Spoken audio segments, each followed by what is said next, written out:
Buenos días, buenas tardes, buenas noches. Nos juntamos de nuevo para ver la segunda clase de la materia inmunoserología. En este caso lo que vamos a ver van a ser los métodos inmunoserológicos, las distintas técnicas que vamos a usar en el laboratorio para detectar estos agentes patógenos que habíamos hablado en la primera clase que el laboratorio va a detectar para evitar que sean transfundidos en un procedimiento transfusional justamente.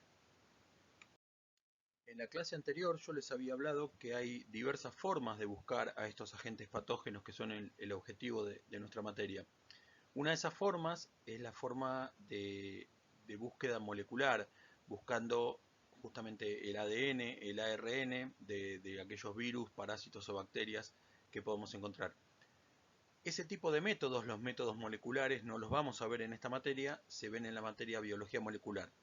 Los métodos que vamos a ver en esta materia son los métodos inmunoserológicos. ¿A qué llamamos método inmunoserológico? Bueno, son todos aquellos procedimientos inmunoquímicos. Inmunoquímicos quiere decir que utilizan una reacción inmunológica y que se miden por algún método químico que permiten la detección en forma indirecta de estos agentes infecciosos y contribuyen de esta manera al diagnóstico y a la clasificación de estas enfermedades autoinmunes.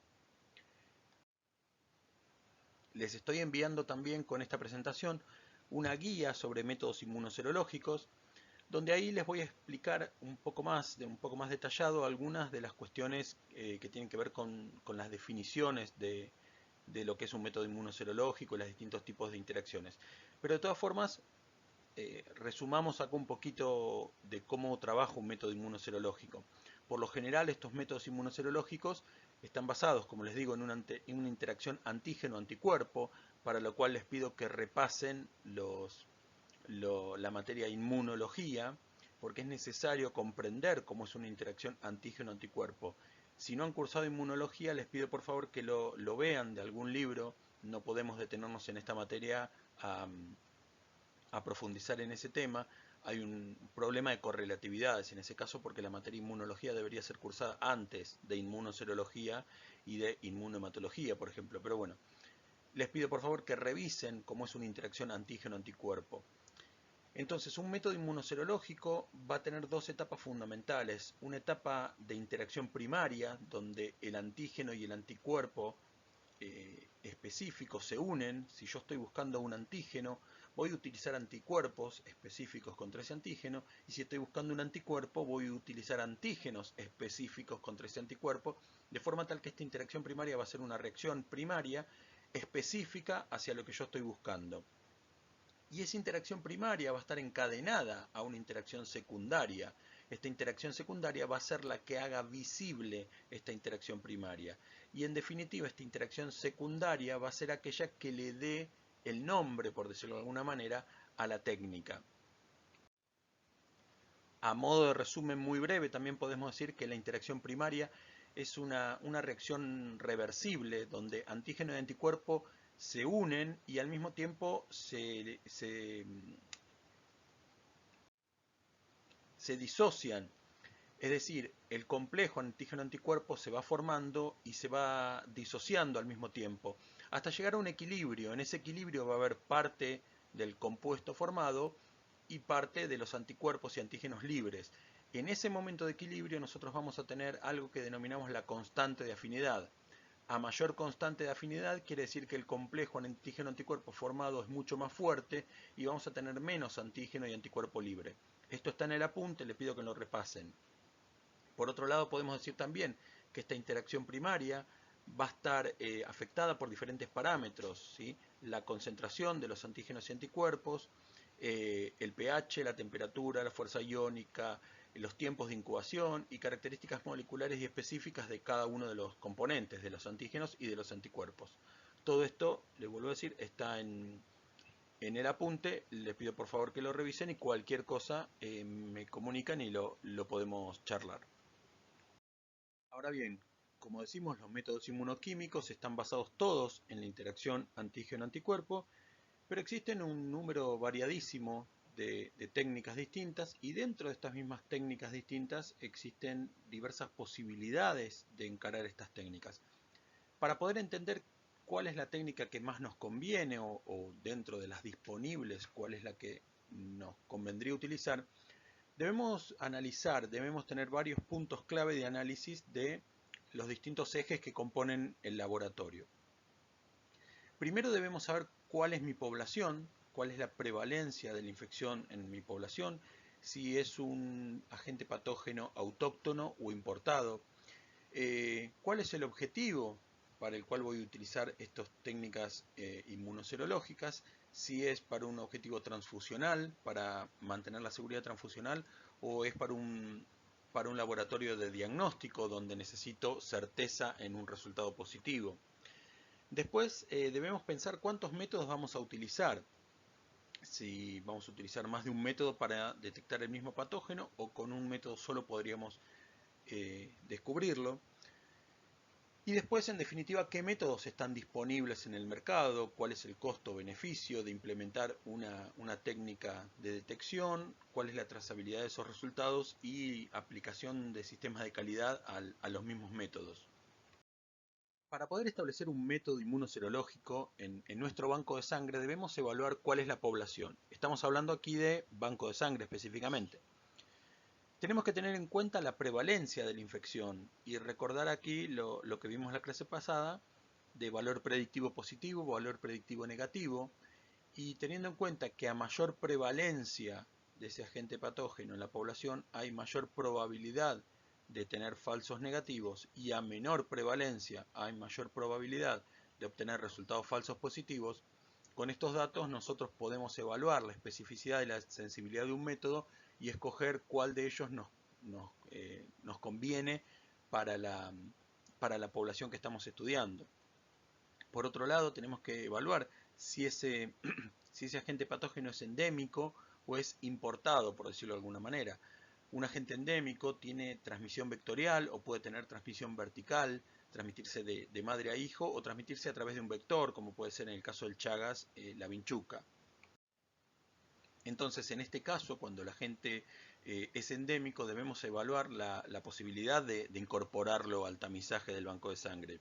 Algo que está ocurriendo hoy en día es que se están transformando en endémicos algunos agentes nuevos, como puede ser el dengue, por ejemplo, y deberíamos empezar a considerar si podemos hacer algún tipo de evaluación con estas nuevas patologías, el dengue, el Zika, por ejemplo, ya que estamos entrando en una zona endémica. O puede ser también importado, ¿sí? Un mismo agente que en un lugar del mundo es endémico, en otro lugar del mundo no existe. Por ejemplo, como les planteaba la clase pasada, en Asia no hay vinchucas y por lo tanto es muy raro tener una persona infectada con Chagas.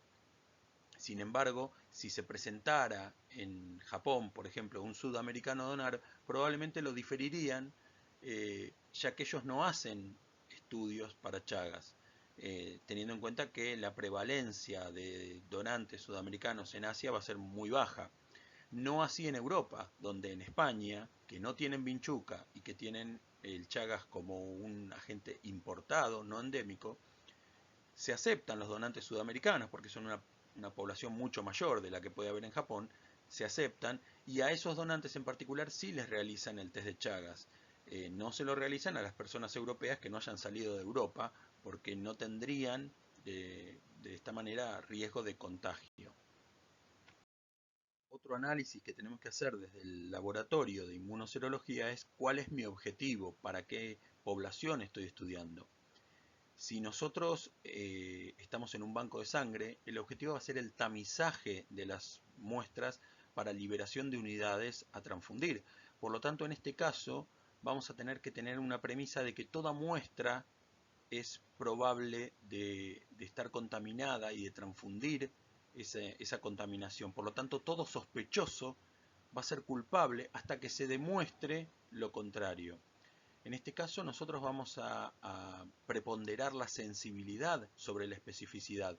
Lo que nosotros queremos es que la sensibilidad tienda al 100%, que no existan falsos negativos. Esos falsos negativos van a ser obviamente muestras positivas. Son falsos negativos porque son positivas que nosotros no hemos podido detectar. Y por lo tanto, si tuviéramos un falso negativo, ese falso negativo correría dentro del banco de sangre y sería transfundido. Si tuviéramos que elegir entonces, en este caso en el banco de sangre, si darle preponderancia a la sensibilidad o a la especificidad, nosotros tenemos que elegir la sensibilidad desde el banco de sangre. Además, en el banco de sangre no utilizamos obligatoriamente pruebas suplementarias o confirmatorias, sino que se pueden realizar, dependiendo de las posibilidades del banco de sangre, para, en el caso de tener que informarle a un donante una prueba positiva, darle más información teniendo una prueba suplementaria o una prueba confirmatoria. Pero, como hemos visto en la clase pasada, la ley no obliga a realizarlas. Y se debe evaluar también la estrategia del par serológico en paralelo, como puede pasar, lo vamos a ver en la clase de Chagas, donde no existen métodos con una sensibilidad aceptable, con una sensibilidad que se acerque al 100%, y por lo tanto se podrían utilizar dos pruebas en paralelo para poder acercarse más a esa sensibilidad deseada del 100%. La otra posibilidad es que nuestro laboratorio sea un laboratorio de diagnóstico. Y entonces, en este caso, tenemos que pensar que todo sospechoso es inocente hasta que se pruebe lo contrario. En este caso, si hacemos diagnóstico, vamos a preponderar la especificidad sobre la sensibilidad. Vamos a elegir, en un laboratorio de diagnóstico, que no tener falsos positivos. La idea es que si a una persona le informamos que está enferma, que le da positivo un resultado, la idea es que esa persona realmente esté enferma. Utilizamos aquí probablemente una prueba suplementaria frente a un dato positivo, frente a una prueba positiva, se hace una prueba confirmatoria para aumentar esta especificidad y para darle un resultado mucho más contundente a la persona que está enferma. Y en este caso también se puede estudiar el par serológico en serie, como puede ser una prueba de anticuerpos, una ELISA de anticuerpos y una prueba confirmatoria, como puede ser un Western blot, para el caso de HIV. Vale recordar también que en el banco de sangre nosotros vamos a tener dos grupos target, vamos a tener el objetivo en dos grupos principales. Obviamente en el banco de sangre no vamos a tener pacientes pediátricos, no vamos a tener pacientes añejos. Nosotros vamos a buscar específicamente en el banco de sangre intentar encontrar aquellos portadores crónicos y asintomáticos, las personas que estén sintomáticas, lo volvemos a decir, aquellas personas que estuvieran sintomáticas, que tuvieran síntomas, no donarían, serían rechazadas en la entrevista previa. Y el otro grupo que vamos a buscar son los infectados recientes, aquellas personas que no tengan síntomas porque están en una fase muy aguda, cuyos síntomas son inespecíficos, y que estuvieran recientemente infectados y todavía no lo saben. Entonces, estos dos grupos son aquellos donde el banco de sangre tiene que centrarse más, porque son donde pueden aparecer los posibles agentes transmisores de una patología. La tercera pregunta que nos hacemos es ¿cuántos métodos usamos? ¿Con cuántos métodos nos podemos quedar tranquilos en el banco de sangre? Ya lo vamos a ver, les vuelvo a decir, cuando veamos la clase de Chagas, que cuando las sensibilidades de los métodos sean bajas, podemos utilizar dos métodos en paralelo. Esto ocurre en zonas de alta prevalencia.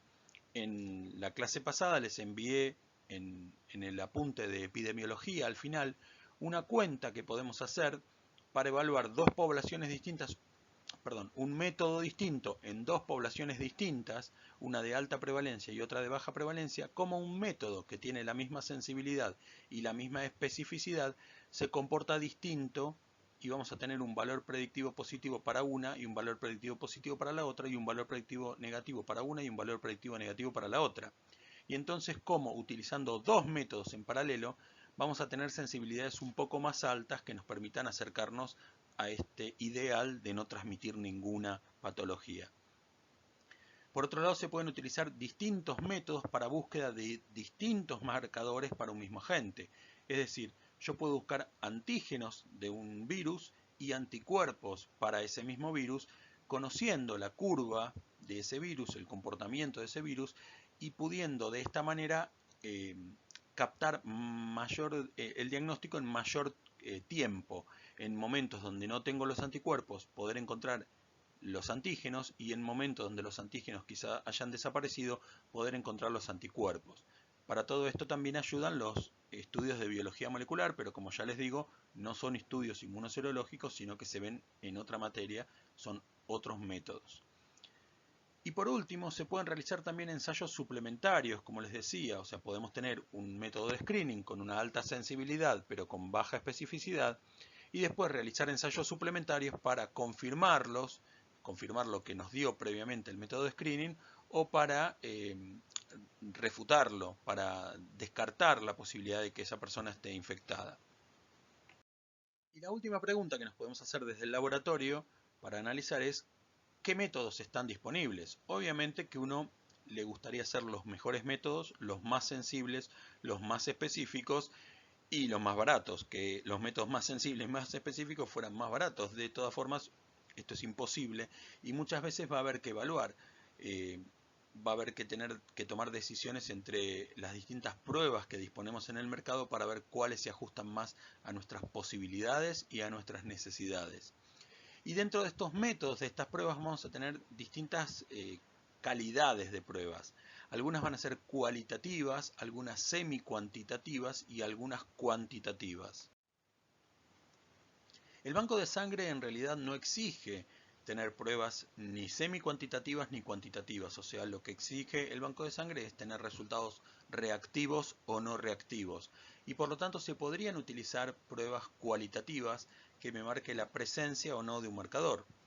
Sin embargo, uno tendría muchos más datos sobre la infección, sobre el estado de ese donante, haciendo pruebas semi-cuantitativas o cuantitativas. La diferencia entre estas es que las pruebas semi-cuantitativas, además de la presencia o no de un marcador, de tener un resultado reactivo o no reactivo, me van a dar una aproximación de la concentración, una aproximación de qué tan positivo es. Esto basando el resultado en títulos o en relaciones de positividad.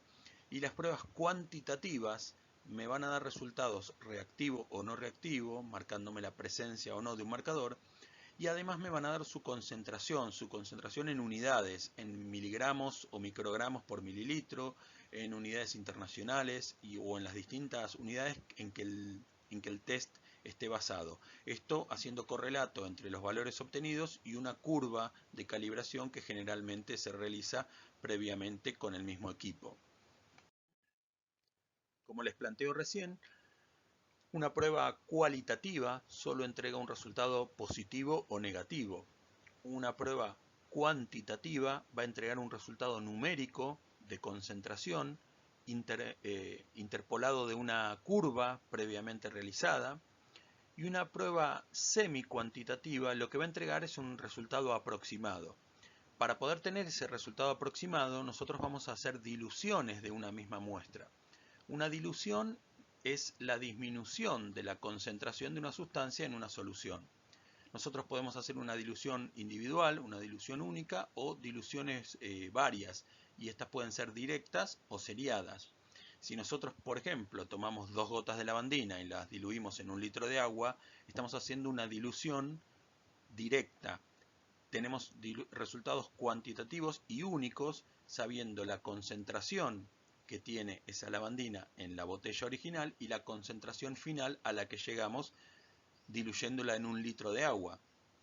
Pero también podemos hacer diluciones seriadas. Estas diluciones seriadas van pasando de un tubo a otro para obtener resultados semi-cuantitativos. Y estos resultados semi-cuantitativos me van a entregar un resultado en forma de título. Si nosotros hacemos diluciones seriadas de una muestra, vamos a poder tomar esas diluciones seriadas y enfrentarlas con un valor constante de antígeno. ¿A qué llamamos entonces una dilución seriada? Supongamos que nosotros tomamos varios tubos y le ponemos 1 mililitro de diluyente y tomamos una muestra de lo que queremos evaluar y la diluimos. En el primer tubo tenemos 1 mililitro de muestra y 1 mililitro de diluyente, por lo tanto tenemos una dilución al medio. Aquí tendríamos una dilución al medio. Si tomamos 1 mililitro de este tubo y lo pasamos a este tubo de acá, donde tenemos 1 mililitro de solución, de diluyente, tendremos el medio diluido al medio, por lo tanto tendremos una dilución al cuarto. Si tomamos 1 mililitro de este tubo y lo pasamos acá, tendremos una dilución al octavo. Si tomamos 1 mililitro de este tubo y lo pasamos a este tubo, tendremos una dilución en 16. Y así sucesivamente tendremos diluciones mayores. Ahora bien, una vez hechas las diluciones, enfrentamos este suero diluido, los distintos tubos, con un valor constante de antígeno. Ese valor constante de antígeno va a reaccionar con los distintos tubos, con los que tengan mayor concentración de anticuerpos, hasta que en algún momento la concentración de anticuerpos sea tan baja que no reaccione con el antígeno que nosotros le estamos poniendo. En ese caso vamos a tener una reacción negativa. Si nos fijamos en la primera línea, hasta el tubo 1 en 16 tenemos una reacción positiva y en el tubo de 1 en 32 ya no tenemos reacción positiva. Por lo tanto, el título que vamos a tener aquí es de 16. En este caso, en el segundo, tenemos un título de 128. La reacción es mucho más positiva, alcanza hasta el tubo 7, sería exactamente, hasta el tubo 7. Quiere decir que en el tubo primario había una concentración mucho mayor de anticuerpos que en el tubo primario de esta muestra. Y en el último, el título en 8, ya tenemos un valor discordante, acá ya tenemos un valor dudoso en el cuarto tubo, por lo tanto nos quedamos con este valor y tenemos un título de 8. El valor, el título, va a ser el valor de la máxima dilución que dé un resultado reactivo fiel, un resultado reactivo verdadero. En este caso, donde el valor es dudoso, no lo vamos a considerar y vamos a considerar este tubo como el último. Aquí abajo dice cuidado con el efecto Prosona. El efecto Prosona se da cuando tenemos un título sumamente alto de anticuerpos en el tubo primario y nuestra reacción, los anticuerpos son tantos que reaccionan con nuestro antígeno sin dar una reacción secundaria. Entonces vamos a tener un falso negativo. En ese caso lo que se puede hacer, si nosotros tenemos la duda, si nosotros tenemos la idea de que pudiéramos tener este efecto Prosona, es necesario diluir esta muestra primaria y quizás al diluirlo al medio o al cuarto podría aparecer una reacción positiva.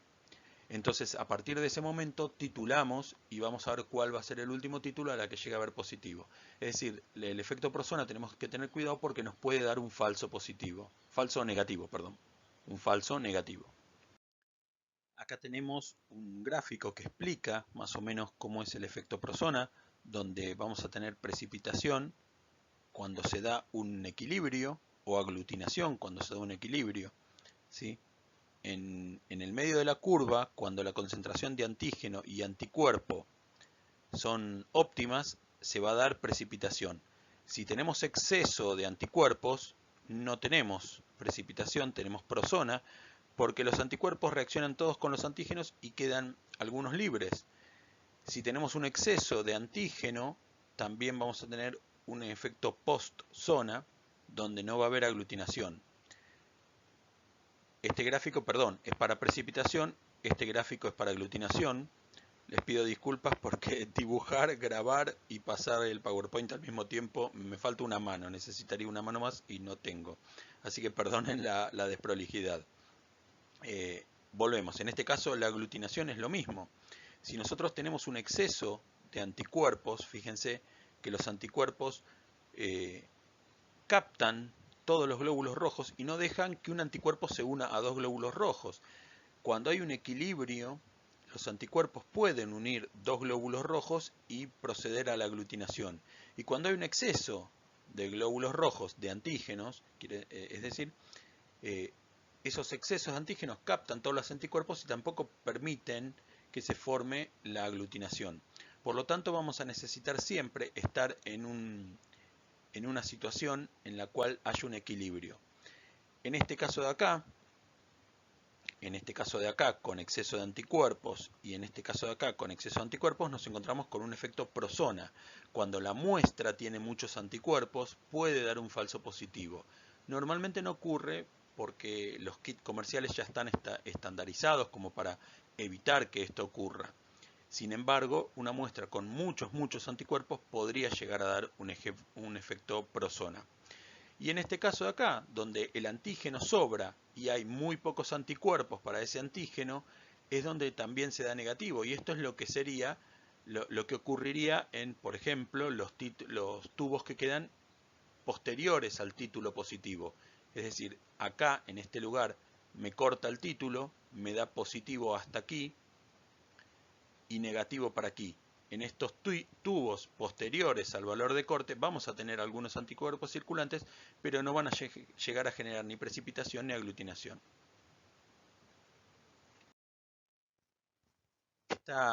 Este tipo de formación de complejo antígeno-anticuerpo también se da en función del tiempo. Por eso muchas veces utilizamos un tiempo óptimo donde se realiza el equilibrio para lograr la máxima unión de antígeno-anticuerpo. Le damos una incubación inicial para que vaya aumentando el número de reacciones antígeno-anticuerpo, y en ese tiempo óptimo es donde nosotros vamos a intentar leer. Si nosotros dejamos el método por más tiempo, ese tiempo óptimo va a romperse y el equilibrio va a tender de nuevo a separarse los antígenos de anticuerpo y no vamos a leer. Por eso si una técnica dice que se debe leer a las 2 horas, se debe leer a las 2 horas y no a los 2 días, porque probablemente me dio un falso negativo o una muestra que ya era positiva. Bueno, bien, hasta aquí hemos visto que las técnicas inmunoquímicas tienen una reacción primaria que está dada por la unión antígeno-anticuerpo, que esa reacción primaria antígeno-anticuerpo alcanza un equilibrio, que ese equilibrio va a estar dado por las condiciones del medio, por la fuerza iónica, el pH, la temperatura, el tiempo de incubación, etc., la concentración de anticuerpo y de antígeno, que esa interacción primaria, alcanzado el momento del equilibrio, se va a visualizar en una interacción secundaria. Va a estar de la mano esa interacción primaria con una interacción secundaria. Y esa interacción secundaria es la que nos va a permitir ver esta interacción primaria, esta unión antígeno-anticuerpo. Entonces, a partir de las distintas interacciones secundarias que nosotros podemos ver, podemos catalogar estas técnicas inmunoserológicas en 4 grandes grupos. 4 grandes grupos que son las que más utilizamos nosotros. Podemos hablar de reacciones de inmunoprecipitación, podemos hablar de reacciones de aglutinación, podemos hablar de reacciones que utilizan un tercer componente distinto al antígeno y al anticuerpo, un componente que emite una señal y nosotros vamos a medir la emisión de esa señal. O podemos hablar de reacciones combinadas que, por ejemplo, tengan un tercer componente y utilicen inmunoprecipitación, por ejemplo. Bueno, a partir de ahora vamos a empezar a meternos en cada una de estas 4 categorías y ver las distintas técnicas que hay. De las que vamos a hablar en general, son las más utilizadas, existen otras, y dentro de cada una de estas técnicas, tanto en aglutinación como en los test de Lisa, como en las precipitaciones, hay infinidad de variantes más. Imagínense que con cada una de las que vamos a ver, uno puede desarmarla y armarla a gusto y piacere y poder incorporar distintas etapas. Nosotros vamos a ver algunas, las más generales, y vamos a darle un marco general a la situación. Pero más adelante podemos llegar a ver que existen otras técnicas basándose en las mismas categorías. El primer grupo de técnicas que habíamos nombrado son las reacciones de inmunoprecipitación. La mayoría de estas reacciones de inmunoprecipitación ya no se utilizan hoy en día en el banco de sangre, se siguen utilizando en algunos laboratorios de diagnóstico o en algunos laboratorios de investigación. Son reacciones en una fase soluble o en un medio semisólido, como puede ser un gel, una gelatina, un gel de agar, de agarosa o de poliacrilamida, donde el complejo antígeno-anticuerpo se forma y se transforma en algo insoluble dentro de ese gel y por lo tanto precipita. Entonces nosotros enfrentamos a los antígenos por un lado, los anticuerpos por otro lado, y cuando estos antígenos y anticuerpos que se difuminan a través del gel se encuentran, en ese lugar donde se encuentran precipitan y ahí es donde yo puedo ver la reacción. Estas técnicas de inmunodifusión fueron utilizadas al principio en los laboratorios, cuando el doctor Jorge Rey comenzó por el año 60 y pico, realizaba contrainmunoelectroforesis para medir el antígeno de superficie de la hepatitis B. Todos los días debía preparar en portaobjetos el gel, dejar que este gel solidifique y luego hacer la técnica. Son técnicas muy laboriosas, son técnicas costosas de hacer, dificultosas de hacer si uno tiene un gran número de muestras a medir, y por otro lado no tienen la sensibilidad que hoy tienen los test comerciales, los test de ELISA, por lo tanto han caído en desuso y es muy raro que se logren usar. En banco de sangre seguramente que no las usa nadie. Se usan quizás en ciencia o en algún tipo de investigación particular donde conseguir un kit comercial puede llegar a resultar dificultoso. En este caso de acá, esperen que estoy utilizando el lápiz, le pido 1000 disculpas por la desprolijidad, pero es lo que hay. Bien, en este caso de acá tenemos una técnica de inmunodifusión donde, por ejemplo, aquí vemos se coloca el antígeno en el centro y en los distintos pocillos voy a colocar los anticuerpos de distintos pacientes, ¿sí? Muestras de distintos pacientes. Aquellas muestras que reaccionen van a precipitar, es decir, cuando se enfrenta el anticuerpo con el antígeno, van a precipitar y ahí es donde se ven las líneas. En este caso tenemos también precipitación porque está el antígeno y el anticuerpo. En este caso tenemos aquí precipitación porque está el antígeno anticuerpo y así es como se ve. La segunda técnica que tenemos, la de inmunodifusión radial, perdón, ahí estamos, bueno, les puse rojo, perdón. La segunda técnica, la de inmunodifusión radial, ocurre lo mismo, nada más que en el gel, en este caso en el gel, ya tengo diluido el antígeno y en cada uno de los pocillos yo voy a poner distintas muestras y si no tiene anticuerpo, la muestra va a difuminar y no pasa nada. Si tiene anticuerpo, se va a producir una difuminación con precipitación.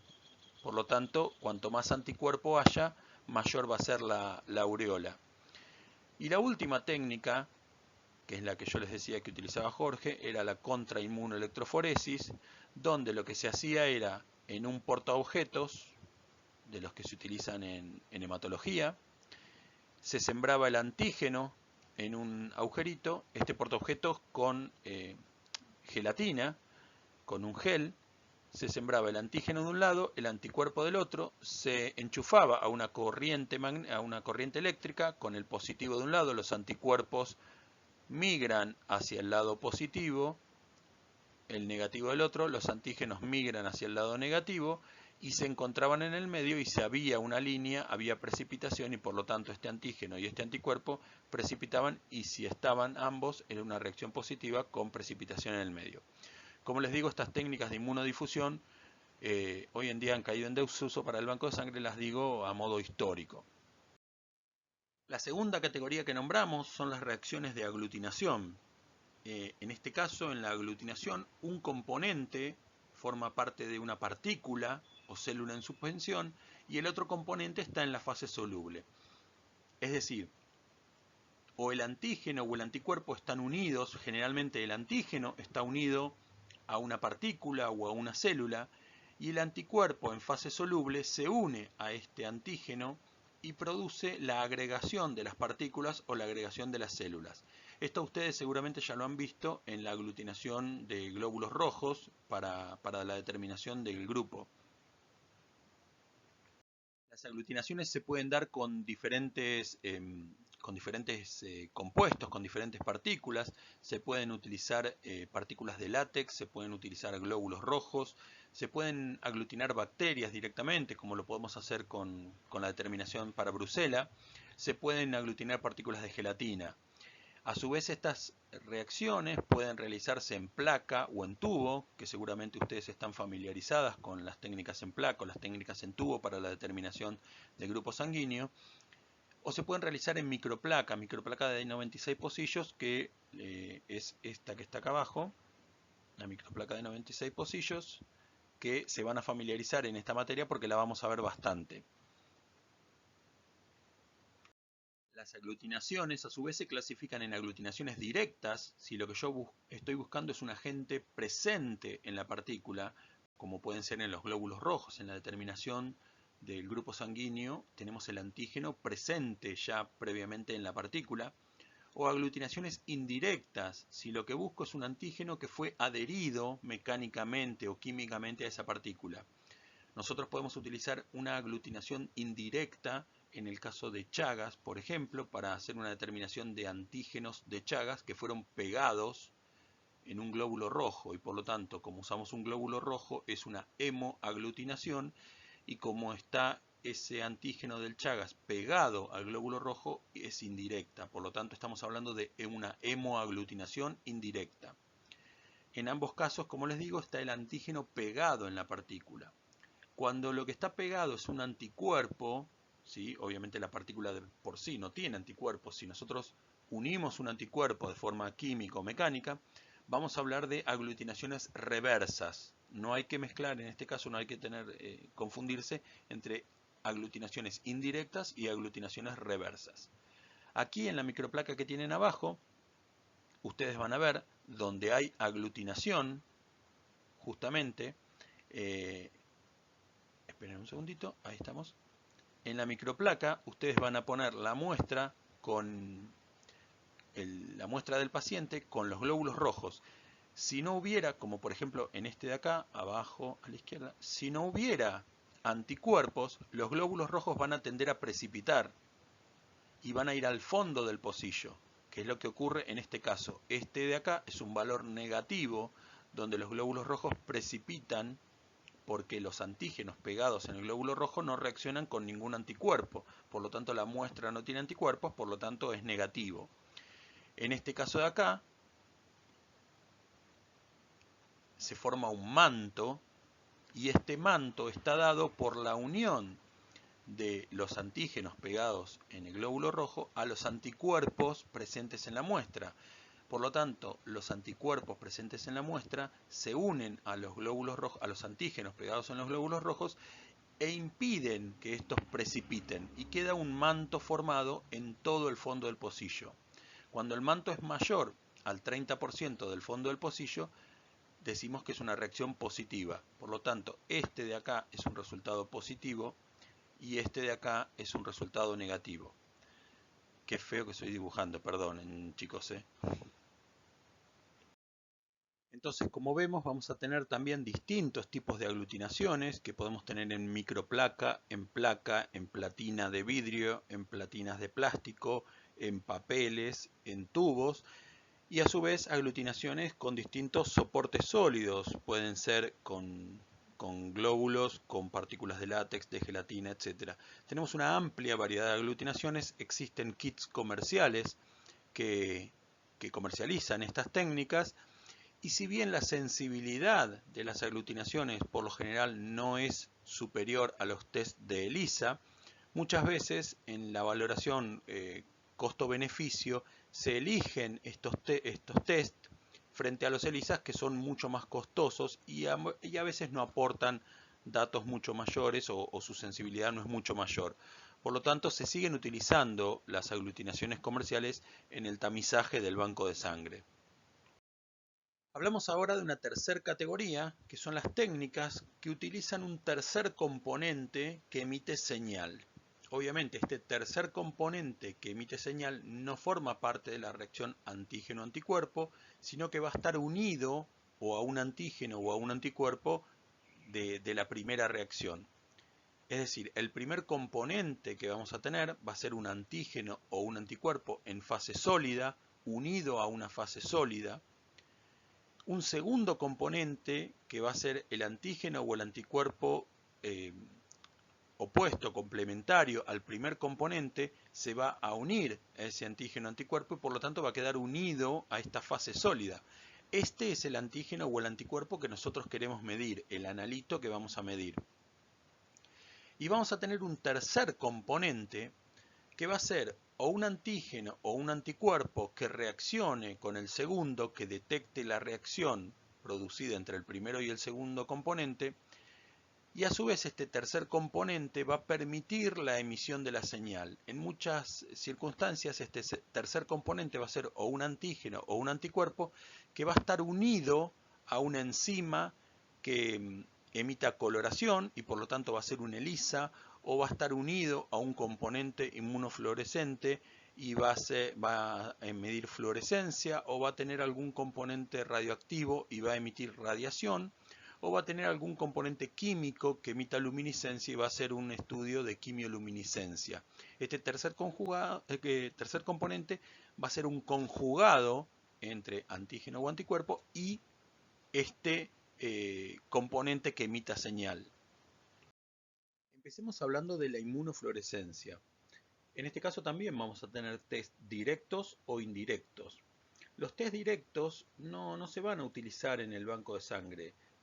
Son utilizados más que nada en la ciencia o en algunas cuestiones de diagnósticos.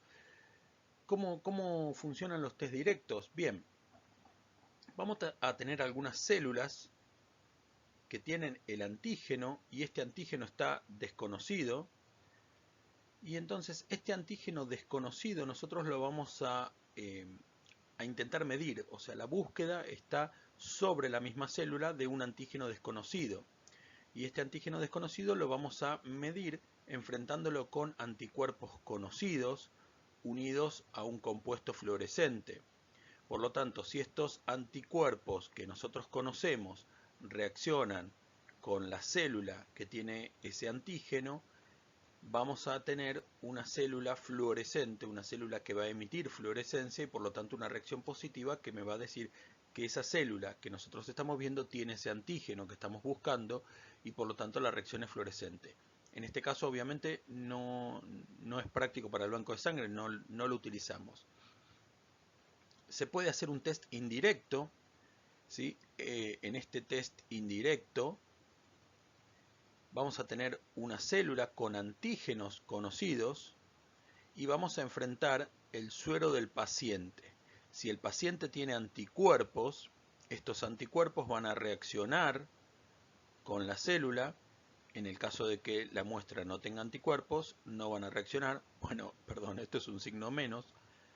Vamos a borrarlo y vamos a hacer un signo menos. Ahí está. Bien. Entonces, como les decía, en este caso tenemos reacción de los anticuerpos con los antígenos de célula, la muestra es positiva. ¿Cómo lo vamos a ver esto? Ponemos un segundo anticuerpo, una antigamaglobulina humana, unido al compuesto fluorescente, y esta antigamaglobulina humana se va a unir al anticuerpo humano pegado en la célula y va a emitir señal. En este caso, la antigamaglobulina humana no tiene anticuerpo al que pegarse porque no hay nada unido y por lo tanto esta antigamaglobulina humana no va a emitir señal,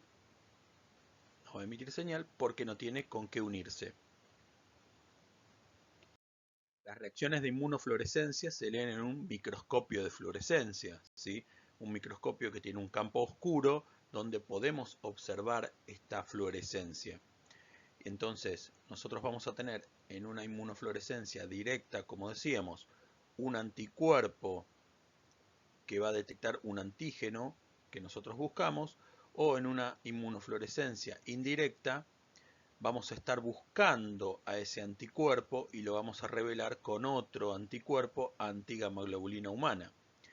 En el caso de acá tenemos algunas fotos de, por ejemplo, algunos parásitos. Estos parásitos pueden ser parásitos del Chagas, donde nosotros utilicemos al mismo parásito para detectar si tenemos anticuerpos anti-Chagas y los revelamos con una inmunofluorescencia indirecta. Otra cosa que podemos hacer es utilizar la inmunofluorescencia directa para ver algunos componentes celulares, como algunos antígenos específicos que estemos buscando. Otro de los ensayos que utilizan un tercer componente, que utilizan un componente señal, son los ELISA. Los ELISA son hoy por hoy la estrella de la inmunoserología. La mayoría de los kits comerciales utilizados son de ELISA o de quimioluminiscencia, que son los nuevos, por decirlo de alguna manera, las nuevas ELISA. ELISA significa Enzymo Link Immunosorbent Assay, ensayo de inmunoabsorción mediado por una enzima. Y estos ELISAs han encontrado una amplia distribución, una amplia variabilidad. Son relativamente económicos, son fáciles, son prácticos y se han podido hacer innumerable cantidad de ELISAs distintos para buscar las distintas cosas que estamos necesitando. Básicamente los podemos englobar en ELISAs directos. Si buscamos antígenos, vamos a buscar los antígenos directamente, o ELISA indirecto si lo que buscamos es la respuesta inmune, los anticuerpos. A su vez, los ELISAs van a ser cuantitativos cuando los resultados van a expresarse en valores de 1000 unidades internacionales por mililitro, de microgramos por mililitro. Para poder hacer esto, los ELISAs a veces vienen con varios calibradores. Nosotros hacemos esos calibradores nos entregan un resultado. Con ese resultado nosotros trazamos una recta de concentración, una curva de concentración, y luego extrapolamos los valores que nos dan las muestras en esa curva de concentración y podemos saber la concentración que nosotros tenemos. También tenemos los ELISAs semi-cuantitativos, que lo que hacemos es obtener una relación de positividad entre el valor de la muestra y el valor de corte que nosotros tenemos. Por lo general, este valor de corte es el que dictamina si una muestra va a ser positiva o va a ser negativa, lo que veníamos viendo en la clase pasada. Y este valor de corte va a ser una cuenta matemática dada por los controles negativos que nosotros mandemos y los controles positivos que nosotros pongamos. Ambos generalmente vienen con el kit y se especifica una cuenta matemática que hace que se sumen, se multipliquen o se dividan los controles positivos con los negativos, y a partir de ahí se llegue a un valor numérico y se diga la absorbancia de lectura mayor a esto es positivo y la absorbancia de lectura menor a esto es negativo. Estableciendo una relación de división entre el valor de la muestra obtenido y el valor de corte, obtenemos lo que nosotros mencionamos como relación de positividad, RP. Esta RP si es mayor a 1 es positivo y si es menor a 1 generalmente es negativo. A su vez podemos tener ELISAs sándwich que no se comen, ¿sí? Son antígenos que son capturados y revelados por dos anticuerpos, o sea, tengo un anticuerpo generalmente pegado a la fase sólida que capta un antígeno y que es revelado por otro anticuerpo unido al conjugado, unido a la enzima, ¿sí? O sea, el conjugado. Entonces, en este caso decimos que es un ELISA sándwich porque tiene un pan, dos panes y el fiambre en el medio, por decirlo de una forma media burda. A su vez tenemos ELISAs competitivos también, donde el analito que nosotros buscamos compite con uno proporcionado por el equipo. Entonces la señal va a ser menor cuanto mayor concentración del analito tengamos. Es decir, yo voy a tener en la fase sólida anticuerpos pegados, ¿sí?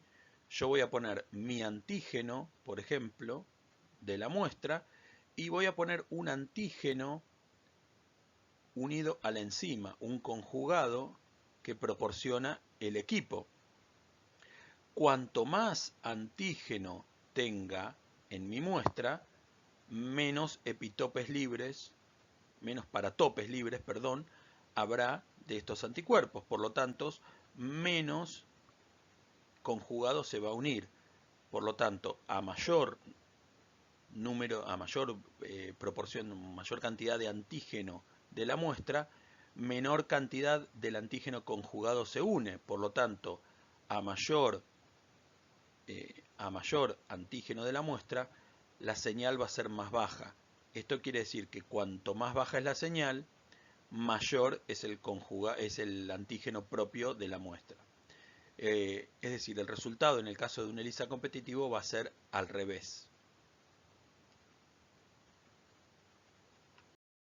¿Cómo funcionan básicamente todos los enzimo-inmunoensayos? Bueno, voy a tener antígeno o anticuerpo pegado en la fase sólida, ¿sí? Lo que les decía, un primer componente que va a estar unido en la fase sólida.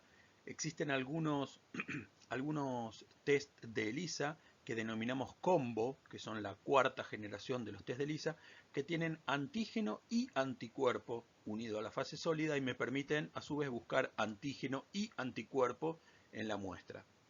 Entonces vamos a tener antígeno y o anticuerpo unido a la fase sólida. Vamos a poner la muestra. Si la muestra es negativa no va a haber nada que se una, pero si la muestra tiene el anticuerpo se va a unir al antígeno, y si tiene el antígeno se va a unir al anticuerpo que estamos buscando. Ese es el analito que estamos buscando en la muestra. El componente que nosotros estamos buscando en la muestra es el segundo componente de esta reacción antígeno-anticuerpo. Y luego esto lo vamos a incubar, lo vamos a lavar para sacar todo lo que no se haya unido. Si no tenemos antígeno o no tenemos anticuerpo, en el lavado desaparece toda la muestra y nos queda la placa tal cual, como si estuviera sin usarse. Si el antígeno se unió al anticuerpo o el anticuerpo se unió al antígeno, con los lavados no se va y va a permanecer solo eso unido a la placa. Entonces ahí agregamos el conjugado, que como decimos, el conjugado es un anticuerpo o un antígeno unido a una enzima. Esa enzima es una proteína que lo que va a hacer tomar un sustrato incoloro y lo va a transformar en un producto coloreado. Las enzimas transforman los componentes. Estas enzimas en particular transforman un componente incoloro en un componente coloreado, o un componente de un color en un componente de un color distinto. Y este componente coloreado es el que se va a medir en un espectrofotómetro, y a mayor color, mayor reacción. A mayor reacción, estimamos que hay mayor enzima. A mayor enzima quiere decir que más conjugado se unió. A mayor cantidad de conjugado unido, quiere decir que más componente de la segunda etapa, el analito en sí, el analito que buscamos, hay. Por lo tanto, mayor color, mayor componente que nosotros queremos medir. Acá tenemos algunas diapositivas con los distintos métodos inmunoenzimáticos, las distintas variantes que hay.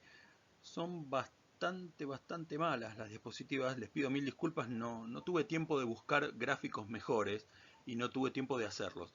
Igualmente vamos a ver si los podemos entender, ¿sí? Tenemos ELISAs directos, ¿sí? Donde lo que intentamos buscar es el antígeno problema, ¿sí? El antígeno lo pegamos, tomamos una solución de estos antígenos y lo pegamos en la fase sólida, ¿sí? Luego ese antígeno problema lo enfrentamos a los anticuerpos conocidos que nosotros tenemos, que ya vienen conjugados con la enzima. En este caso lo que nosotros queremos medir es este antígeno problema, ¿sí? Si estos anticuerpos con el conjugado reaccionan y dan señal, entonces quiere decir que este antígeno problema está presente. Es el que corresponde a este anticuerpo. Si estos anticuerpos no reaccionan con nada, entonces el antígeno que nosotros pegamos en la placa es un antígeno distinto al que estábamos buscando. Tenemos además los ELISAs indirectos, ¿sí? Donde en este ELISA indirecto tenemos un antígeno conocido pegado en el fondo, ¿sí? Este antígeno que está pegado en el fondo es un antígeno conocido. Y lo que estamos buscando nosotros son anticuerpos, ¿sí? Supongamos que queremos ver anticuerpos frente al HIV, entonces pegamos antígenos del HIV en el fondo del pocillo y enfrentamos la muestra. Si nuestra muestra tiene anticuerpos contra el HIV, estos anticuerpos se van a unir al fondo del pocillo. Vamos a hacer el lavado, vamos a incubar primero, vamos a hacer el lavado después, y luego vamos a colocar un anti-gamaglobulina humana. Si este anticuerpo humano se unió al antígeno y quedó pegado en la fase sólida, esta anti-gamaglobulina humana se va a unir al anticuerpo y por lo tanto vamos a tener señal. Entonces, cuanto más señal tengamos, más antigamaglobulina humana se unió y esta reacción va a ser positiva y entonces me voy a encontrar con que este paciente o este donante tiene anticuerpos frente al HIV, ya que lo que pusimos fueron antígenos de HIV. Espero que se haya entendido esto. La verdad que estaría mucho mejor poderlo hacer presencial para poder ir discutiendo los distintos casos, pero bueno, es lo que hay. De todas formas, vamos a seguir, ahora tenemos un par de casos más. De todas formas, si tienen alguna dificultad con algo, me lo hacen saber y lo podemos discutir. Sigamos. Acá se complica un poquito más. Acá tenemos lo que decíamos que es ELISA sandwich, ¿sí? Donde tenemos un anticuerpo conocido. Supongamos que nosotros queremos medir antígenos de hepatitis B. Entonces tenemos un anticuerpo de hepatitis B pegado a la placa. Colocamos nuestra muestra, ¿sí? Si no tiene antígenos, nada se pega. Si tiene antígenos, estos antígenos se unen al anticuerpo específico. Hacemos la incubación, hacemos el lavado y luego colocamos un anticuerpo conjugado con la enzima que si el antígeno está presente, se une. Si el antígeno no está presente, este conjugado no tiene a qué unirse y por lo tanto, cuando hagamos el lavado, se va a ir. Si este antígeno está presente, ya hice lío, vamos a borrar un poquito.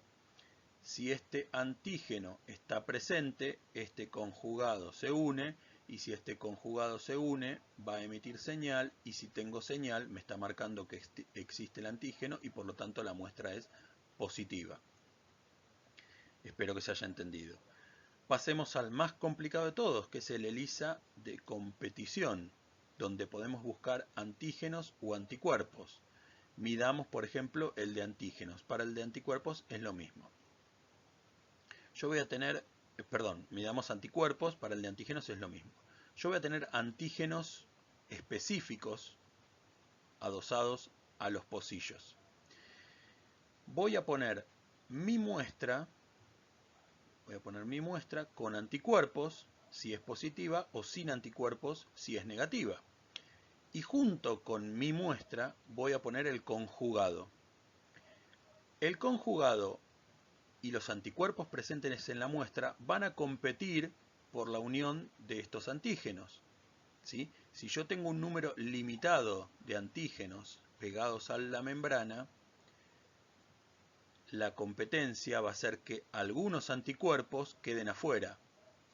Cuanto más anticuerpos tenga la muestra, más anticuerpos del conjugado quedarán afuera, sin unirse.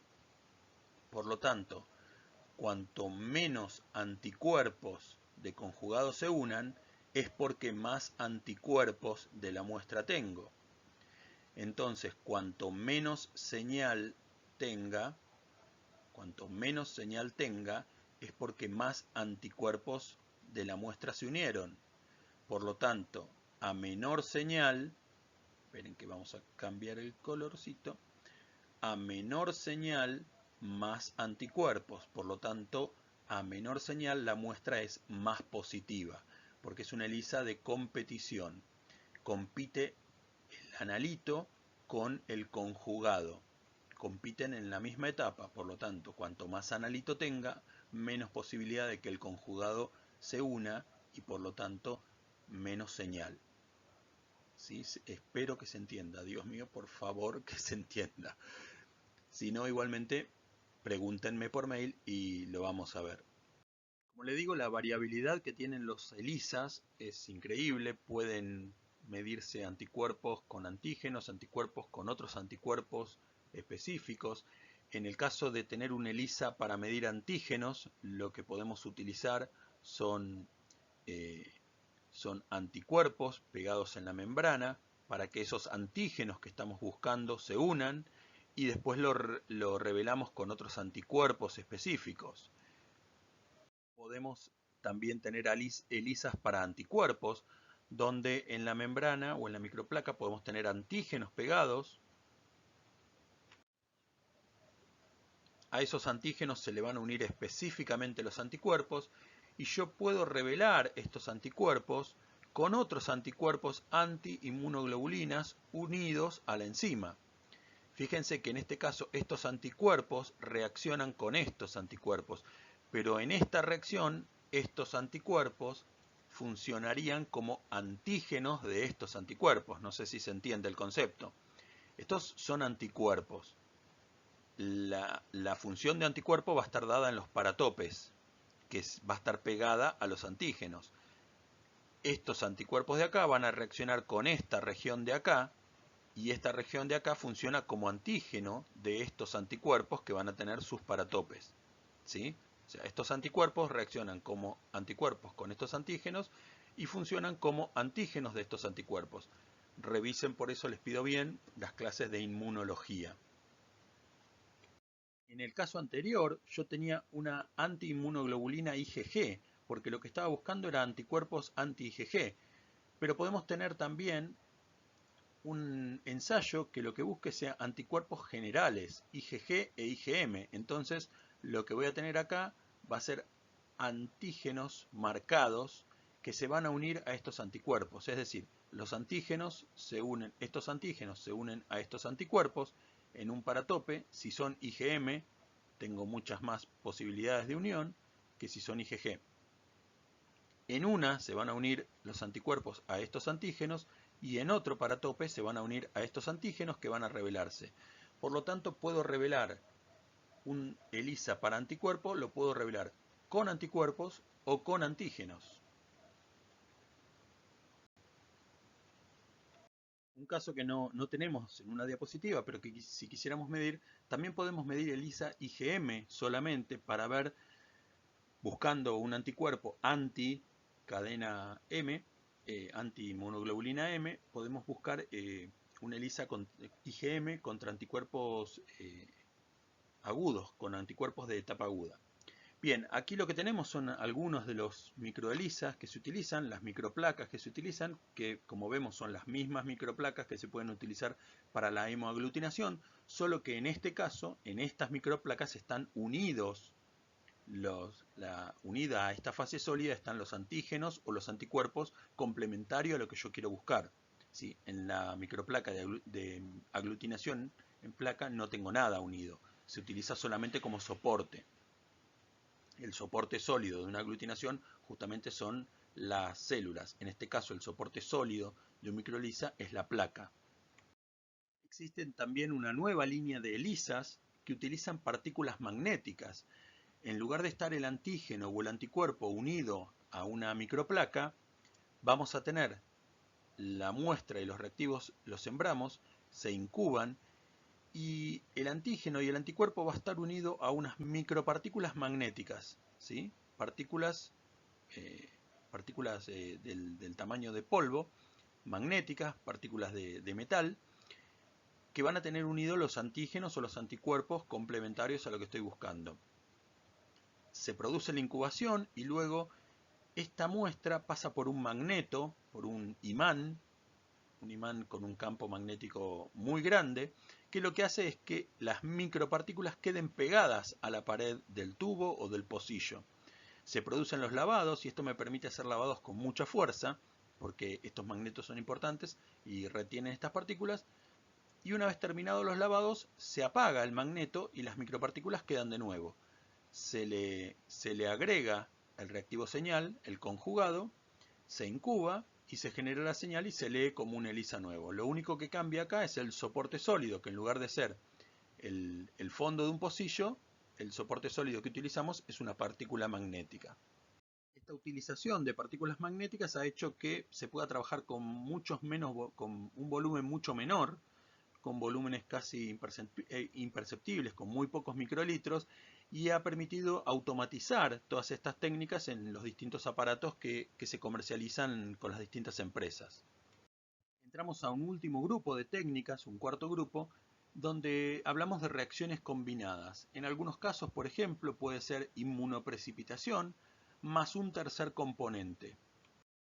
Tenemos algunos test que son los test de inmunocromatografía. La mayoría de ellos son test rápidos, los conocidos como test rápidos. No se utilizan de por sí en el banco de sangre, pero sí se pueden utilizar en pesquisas de campo, en trabajos de campo, porque son tiritas, como los EVA-test, por ejemplo, que se pueden llevar de un lugar al otro y entonces son muy prácticos para trabajar en el campo. Si uno tiene una reacción positiva con un test inmunocromatográfico, uno puede realizarle algún estudio un poco más profundo. Pero en algunos casos donde uno, por ejemplo, tiene que ir a estudiar alguna prevalencia en una población autóctona, en lugar de mover a esa población autóctona hacia un laboratorio o tomarle muestras a todos y después realizarlo en el laboratorio, se pueden llevar estos kits y realizar la medición en el lugar. Bien, ¿cómo funcionan estos test inmunocromatográficos? Generalmente en la punta de la tirita tenemos un lugar donde podemos dispensar la muestra, el analito que nosotros estamos estudiando. Esta muestra se va a mover por capilaridad, va a migrar por capilaridad hacia, en este caso, la derecha. Mientras migra esta muestra por capilaridad, se va a encontrar con una región donde están supongamos que nosotros estamos buscando un antígeno, vamos a tener los anticuerpos acá unidos a la partícula de medición, que puede ser partícula de oro, de látex, un fluorocromo. Entonces tenemos el anticuerpo que reacciona con el antígeno a medida que éste va migrando. Sigue migrando, llegamos a una línea donde tenemos anticuerpos que reconocen también esos antígenos. Estos anticuerpos reconocen esos antígenos y entonces, si se formó el complejo antígeno-anticuerpo en este lado, con estos anticuerpos de acá quedan pegados estos antígenos. Por lo tanto, estos anticuerpos terminan pegando estos antígenos, que a su vez estos antígenos quedaron unidos a estos anticuerpos, que a su vez estos anticuerpos están unidos a la partícula que da la reacción, que da la señal. La migración sigue, la capilaridad sigue, y en esta línea de acá tenemos anticuerpos que van a reconocer a estos anticuerpos del conjugado que no se hayan unido, ¿sí? Los anticuerpos del conjugado en exceso que no se hayan unido se van a unir acá y por lo tanto, como tenemos los componentes que dan señal, esta línea va a dar señal. Estos anticuerpos los vamos a tener siempre. Esta señal la vamos a tener siempre. Esta línea de acá la vamos a tener siempre, es la línea de control. Si está el antígeno acá, esta línea va a dar, por lo tanto vamos a tener positivo, y si no está el antígeno acá, todos estos conjugados van a seguir y van a llegar a la línea de control y me va a dar la línea de control positiva, pero la línea del test negativa. Entonces, como les decía, todos estos test rápidos van a tener una zona donde se deposita la muestra, ¿sí? En este caso se deposita la muestra acá, en este caso se deposita, la muestra se deposita aquí abajo, no entra dentro de la foto. Van a tener una migración de esta muestra, ¿sí? La migración de la muestra para allá, la migración de la muestra para allá. Van a tener una señal, que es la que da el ensayo positivo, ¿sí? El ensayo del resultado, en este lugar da negativo, en este lugar da negativo, en este lugar da negativo, en este lugar da positivo. Y van a tener una línea, que es la línea control, que esta línea tiene que estar siempre. Si esta línea control no está, como no está acá, este test es inválido. En este caso la línea control está y la línea del resultado está, por lo tanto este es positivo. En este caso la línea control está y la línea de, en este caso acá la línea control está y la línea de test no está, por lo tanto este es negativo, este es positivo, este es positivo, este es positivo, este es, perdón, este que está acá es positivo, ¿sí? Ahí se ve bien, y este que está acá es negativo, ¿sí? La línea de control está y la línea de test no está.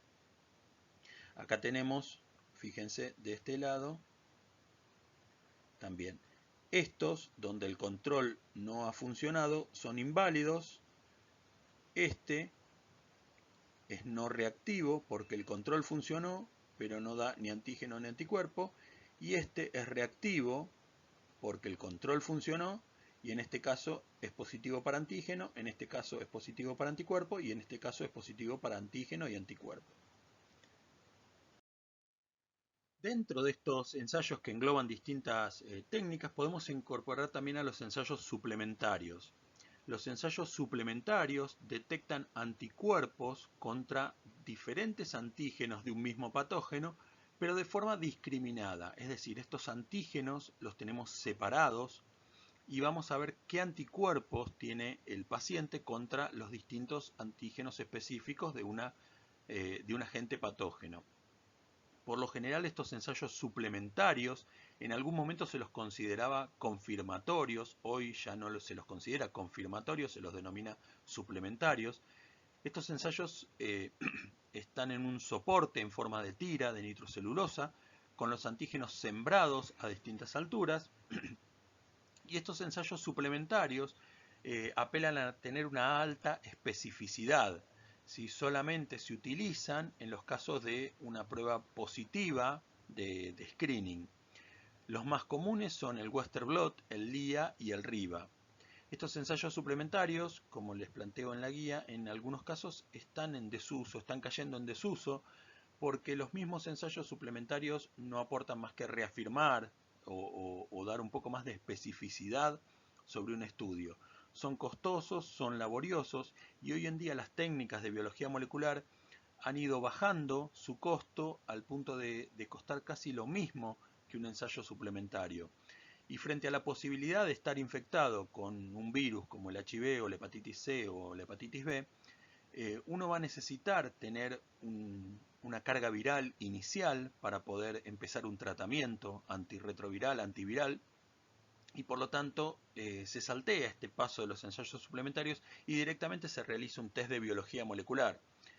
Por lo tanto, estos ensayos cada vez se fabrican menos y cada vez tienen menos uso. Igualmente se siguen utilizando porque en laboratorios donde uno no tiene la posibilidad de hacer ensayos moleculares, estos ensayos suplementarios sirven. Uno de los más conocidos es el ensayo de Western blot. El ensayo de Western blot constaba en hacer que por ejemplo, un ensayo de Western blot para HIV, uno colocaba una muestra de HIV en un gel, en una corrida electroforética, se hacía correr en una cuba electroforética las proteínas, los antígenos que están cargados negativamente, iban a correr hacia el polo positivo. Acá teníamos el polo positivo y acá teníamos el polo negativo. Las proteínas tendían a correr hacia el polo positivo cuando uno le daba corriente eléctrica. Aquellas proteínas más pequeñas pasaban a través del gel con mucha más facilidad que las proteínas más grandes, que le iba costando atravesar los poros del gel. Por lo tanto, las proteínas más grandes quedaban más cerca, las proteínas de tamaño mediano quedaban por el medio y las proteínas más pequeñas corrían más. Una vez hecha esta corrida electroforética, este gel se transmitía a un papel, a una nitrocelulosa, y quedaban separadas las distintas proteínas de acuerdo a su peso molecular. Estas tiras de nitrocelulosa son las que se comercializan, se cortaban, se comercializan, y a estas tiras de nitrocelulosa yo las enfrentaba con la muestra, se le agregaba la muestra del paciente con anticuerpos. Los anticuerpos reaccionaban contra las distintas proteínas específicas, contra los distintos antígenos, y luego, con un conjugado anti-gamaglobulina humana, yo lo revelaba y entonces veía mis anticuerpos contra qué antígenos específicos habían reaccionado. ¿Sí? Acá tenemos una lista de los antígenos de las distintas proteínas que habían corrido, y en este caso, por ejemplo, tenemos la muestra C es negativa, la muestra B es positiva, reaccionaron contra las P24, contra el GP41, contra el P55, contra el GP120, contra el GP160. Y la muestra A también es positiva contra el P24, contra el P55, y podemos dudar si hay en este caso reacción o no contra el P31. Por lo general los ensayos de Westerblot venían con una guía sobre cómo interpretar estos resultados que nosotros veíamos. Otros ensayos suplementarios similares son el ensayo de LIA, el ensayo Line Immunoassay y el ensayo de RIVA, Recombinant Immunoblot Assay, que en realidad son ensayos similares al Westerblot, solo que no están colocadas los antígenos, las proteínas no están colocadas por una corrida electroforética, sino que están puestos de forma mecánica para que la señal sea mucho más compacta, no tan efumada como en los Westerblot, y más separada de la señal de otra proteína. Entonces estos ensayos están realizados mecánicamente. Como les decía, todos estos ensayos suplementarios tienen una alta especificidad, tienen también buena sensibilidad, pero son ensayos laboriosos, son ensayos costosos y que solamente se realizan teniendo un ELISA positivo, un ensayo de screening positivo. Estos cuatro grupos, estos cuatro tipos de técnicas distintas, fueron a través del tiempo evolucionando, ¿sí? Los primeros ensayos tenían menor sensibilidad, utilizaban por lo general anticuerpos policlonales. Los anticuerpos policlonales por lo general son una mezcla de anticuerpos, se producían de forma biológica en cultivos celulares o en animales de laboratorio. Por lo tanto, la variación entre lotes era impredecible, no se podía tener una misma línea heterogénea, no eran repetibles los resultados. Con el desarrollo de los anticuerpos monoclonales, se empezó a tener anticuerpos de líneas puras, invariables, la producción era limitada, pero existían, se podían repetir estos anticuerpos monoclonales. Lo que pasa es que los anticuerpos monoclonales eran más caros que los anticuerpos policlonales. La producción era más compleja, más larga. Hoy en día, por lo general, para los kits de ELISA se utilizan anticuerpos monoclonales o anticuerpos recombinantes.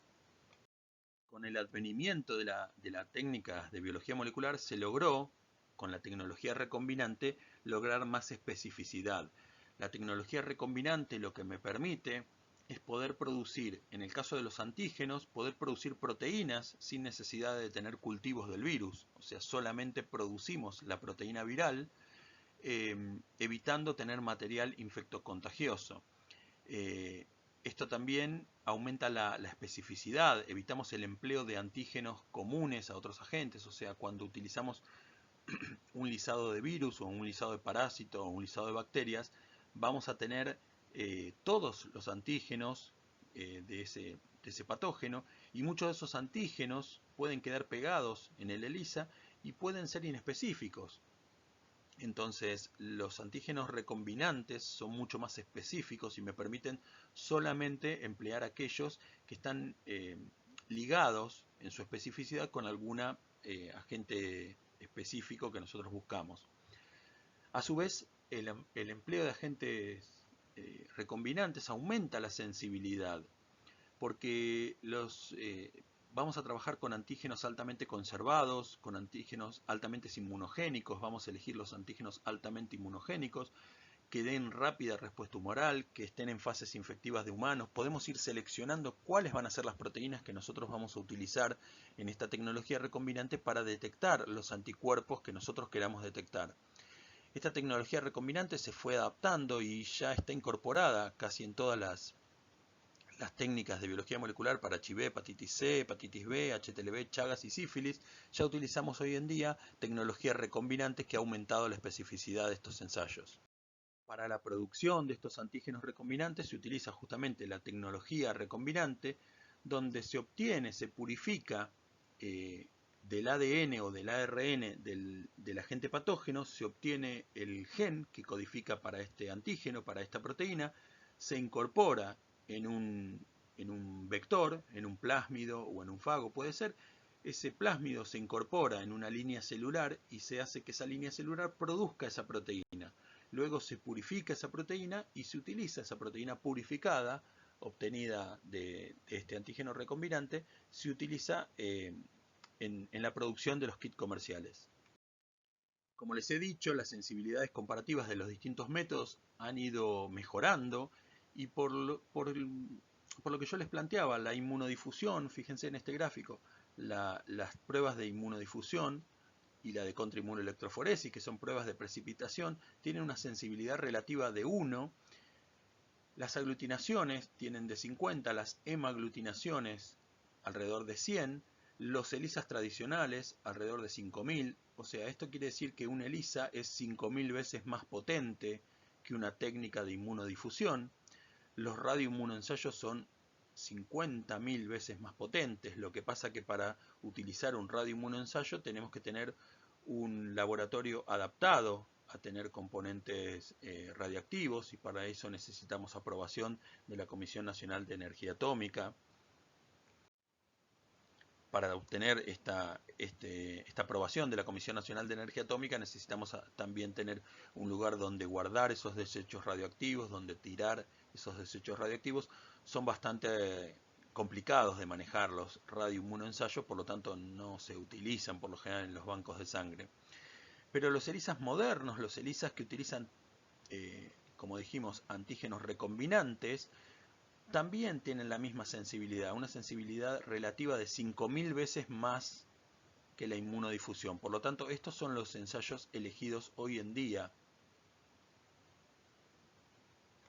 Estos ensayos, como les digo, son cada día más sensibles, hay un desarrollo constante que va tendiendo a aumentar esa sensibilidad relativa.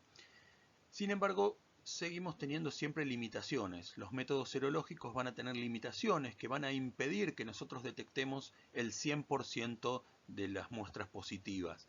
Esas limitaciones van a estar dadas por un lado, el agente infeccioso. En el caso de Trypanosoma cruzi, por ejemplo, es un parásito genéticamente y antigénicamente complejo, así que va a ser imposible detectar el 100% de los anticuerpos, porque los seres humanos podemos generar anticuerpos contra algunos antígenos específicos que no estén incluidos dentro del kit. Entonces no van a ser detectados. Son parásitos, como les digo, antigénicamente complejos, y los seres humanos podemos desarrollar anticuerpos que intenten neutralizar ese parásito pero que no estén comprendidos dentro del kit. Vamos a tener también limitaciones desde el punto de vista del huésped. La respuesta inmune va a ser siempre diferente entre los distintos individuos, va a haber perfiles serológicos diferentes, huésped que quizás no desarrollen el mismo tipo de anticuerpos que otros. Va a haber situaciones o momentos donde el huésped todavía no va a haber desarrollado anticuerpos, que son los periodos de ventana o situaciones de inmunosupresión, y por lo tanto un test de antígeno-anticuerpo va a ser imposible medir anticuerpos en ese paciente o en ese donante porque todavía no los formó. Y por otro lado, limitaciones inherentes a la metodología. Va a haber metodologías que no tenemos un patrón, un gold standard, metodologías donde no nos ponemos de acuerdo cuál es la metodología más sensible para comparar el resto de los métodos con esa metodología. Vamos a estar siempre buscando dónde poner el valor de corte. Esto lo vimos la clase pasada. Aumentamos la sensibilidad y por lo tanto perdemos quizás un poco de especificidad, o aumentamos la especificidad para tener un mejor diagnóstico pero perdiendo la sensibilidad y teniendo el riesgo de que en el banco de sangre transmitamos una unidad positiva. También vamos a tener reacciones cruzadas. Los diferentes agentes infecciosos pueden estar relacionados. En el banco de sangre quizás no nos interesa tener reacciones cruzadas porque en todo caso estamos descartando una unidad que está infectada con otro agente infeccioso. Por lo tanto no nos interesa tirar esa unidad si está infectada con otro agente infeccioso que da una reacción cruzada. Pero en el diagnóstico sí sería importante no darle un resultado positivo a una persona cuando en realidad la patología que tiene es otra. A su vez hay agentes infecciosos no relacionados o patologías no relacionadas que pueden dar reacciones cruzadas. En el caso de sífilis, si utilizamos anticuerpos no treponémicos, no estamos buscando anticuerpos específicos del treponema pallidum, sino que estamos buscando anticuerpos contra las reacciones del treponema pallidum.